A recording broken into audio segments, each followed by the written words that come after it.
محمد انور فراق قریشی 28 مئی 1925 کو جناب عبدالعزیز قریشی صاحب کے گھر میانہ موہڑا نزد شاہ باغ میں پیدا ہوئے۔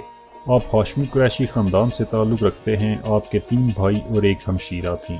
آپ نے ابتدائی دینی تعلیم اپنے والد محترم اور والد کے دوست مفتی علامہ فضل کریم سکنہ ڈیرہ خالصہ سے حاصل کی، جبکہ مڈل کلاس تک سرکاری اسکول سے تعلیم حاصل کی۔ آپ کو اردو اور فارسی پر مکمل عبور حاصل تھا۔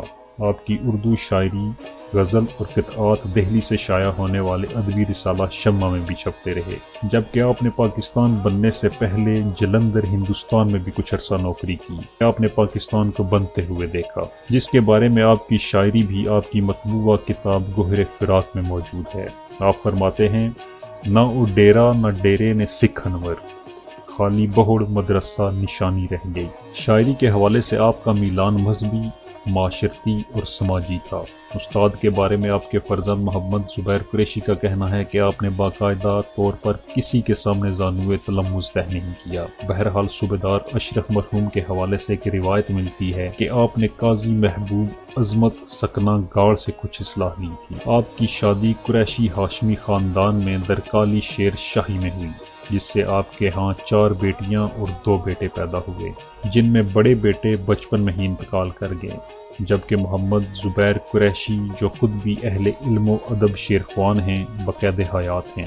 آپ کے بھتیجے محمد کلیم اوائل جوانی میں فوت ہوئے، جس کا فراق نے کافی اثر لیا اور بے شمار سوز و گداز میں ڈوبا ہوا کلام لکھا جو آج بھی زبان زد عام ہے۔ آپ نے اپنی زندگی میں اپنی شاعری کا ایک چھوٹا کتابچہ اشک فراق کے نام سے 1961 میں چھپوایا، جس میں آخری صفحات پر راولپنڈی کے شاعر فردوسی مرحوم و مغفور کا بھی کچھ کلام شامل ہے۔ آپ کا آبائی شہر چوک پنڈوڑی بنتا تھا، جہاں آپ نے کافی وقت گزارا۔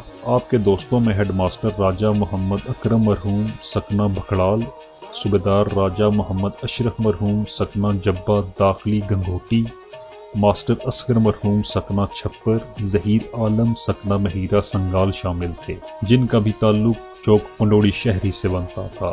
اردو زبان کے مایہ ناز شاعر جناب سید رئیس امروہی بھی آپ کے دوستوں میں شمار ہوتے تھے، جبکہ سید رئیس امروہی کا فراق قریشی کی وفات پر لکھا گیا مرثیہ آپ کی تربت کے کتبے پر کندہ ہے۔ آپ نے 1963 تا 1966 نتھیا میں پرچون کی دکان بھی ڈالے رکھی، جبکہ 1967 میں حیدرآباد بسلسلہ روزگار مقیم ہو گئے۔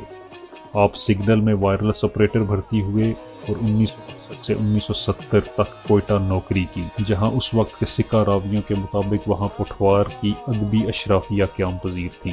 آپ کو عارضہ جگر لاحق ہونے کا انکشاف ہوا اور آپ واپس پٹھوار تشریف لے آئے، جہاں 14 جون 1971 بوقت سحر محض 45 سال کی عمر میں انتقال فرما گئے۔ سائیں احمد علی ایرانی پشوری پٹھواری کے بعد ان کی فکر کو بام عروج تک پہنچانے والی شخصیات میں انور فراق قریشی صاحب کا نام یقیناً بہت نمایاں ہے۔ آپ کے تلامذہ کے بارے میں بقول محمد زبیر قریشی کے کوئی مستند حوالہ نہیں ہے، البتہ عوام الناس سردار خداداد خان دکھیا، غضنفر دکھی مرحوم، حبیب شاہ بخاری کو آپ کے تلامذہ میں شامل کرتے ہیں، جبکہ آپ کی شاعری اور شخصیت سے متاثر ہو کر بابائے پٹھوار باوا محمد جمیل قلندر رحمۃ اللہ علیہ تعالیٰ اور جناب سائیں محمد فیاض ویران نے شاعری کا آغاز کیا۔ آپ کی برسی کی تقریبات بہت سال تک منائی جاتی رہی ہیں، جہاں ملک اور پٹھواری ادب کے شہرۂ آفاق کلام لکھنے والے شعراء تشریف لاتے رہے ہیں، جن میں فخر ایشیا جناب اللہ دتا جوگی جہلمی بھی شامل ہیں۔ آپ کی 2 عدد کتب کی اشاعت ہو چکی ہے، جن میں سخن فراق 2004 اور گوہر فراق 2012، جس کی تقریز جناب پروفیسر انور مسعود نے لکھی۔ پٹھوار ٹائمز کے لیے